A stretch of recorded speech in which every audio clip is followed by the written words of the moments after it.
Welcome everybody to another week of Valpo Basketball Preview, and brought to you as always by the South Shore Convention and Visitors Authority.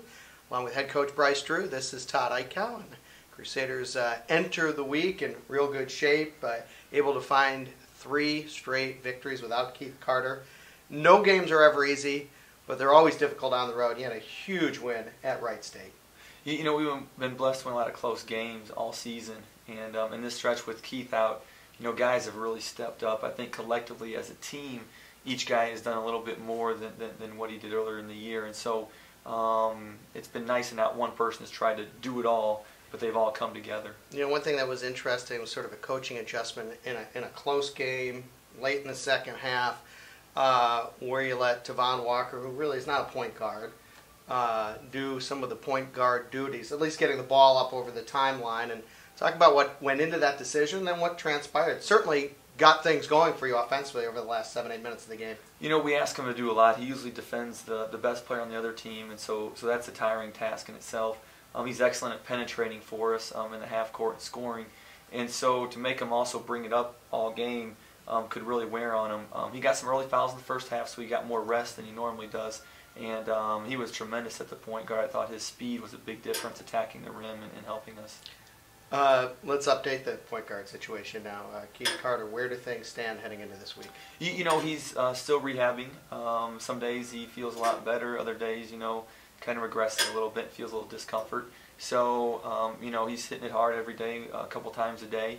And hopefully we can get him out of the boot here in the next couple of days and get him moving. And there's a chance he could be back within the next week or so? Is that, I mean, without going out on a limb, your thoughts on where things stand? You know, we're praying he's healthy. He's rehabbing hard. He will be back eventually. Realistically, he will be back eventually. You know, I don't want to put a timetable on it. This Friday's probably a stretch. You know, if we could get him back in that next week, I think that'd be really good. Okay, and then let's look at where things stand. Will we see Tavon handle the ball maybe a little bit more over the next week? You know, the nice thing is we have a lot of guys who have gotten to do it different games. You know, Alec Peters has handled it. Jabril Adekoye has handled it.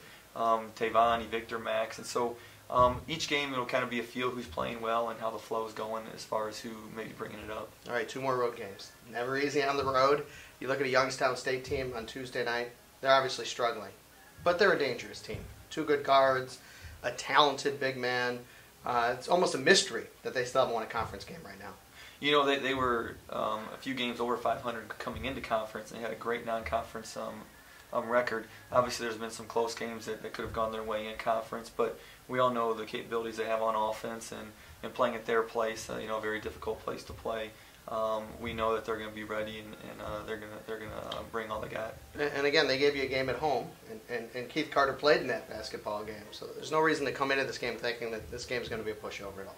You know, Keith had 15 points, 10 rebounds, 5 assists, 0 turnovers that game, and so obviously those are a lot of big shoes to fill for this game. And like I said, when you see a team for the second time, usually they take some more stuff away than what worked the first time. So, you know, we're going to have to be really ready to go on Tuesday. A lot of people anticipating the game against Green Bay on Friday, and they're a half game back along with Valpo, but everybody looks at them as still being the team to beat in the league, and that's because they've got a player in Kiefer Sykes who, you know, obviously could be in the NBA next year. Let's talk about what you would need to do to slow him down. Well, I agree with you. I think you know, Green Bay is still, you know, the favorite. They're you know, extremely athletic across the board, and anytime you add a guard who has the explosiveness to score the ball and penetrate and change the game like Kiefer Sykes, you know, it's tough no matter where you're playing them, home, road, or wherever, neutral court, and it'll be a really tough challenge. How do you defend him? You know, we'll look at a lot of film on Wednesday, you know, after our Youngstown game, and see what we can do to come up with something to try to slow him down. I don't think we're going to stop him, but hopefully, you know, he doesn't go off for 35 or 40. Good luck this week. Thank you. Big week for the Crusaders. 2 on the road as they enter the week. Half game back at Cleveland State. Valpo 4-1, Green Bay's 4-1, Cleveland State's 5-1, and a big week ahead for the Crusaders. For head coach Bryce Drew, this is Todd Eichow. Thanks for joining us this week on Valpo Basketball Preview, brought to you by the South Shore Convention and Visitors Authority.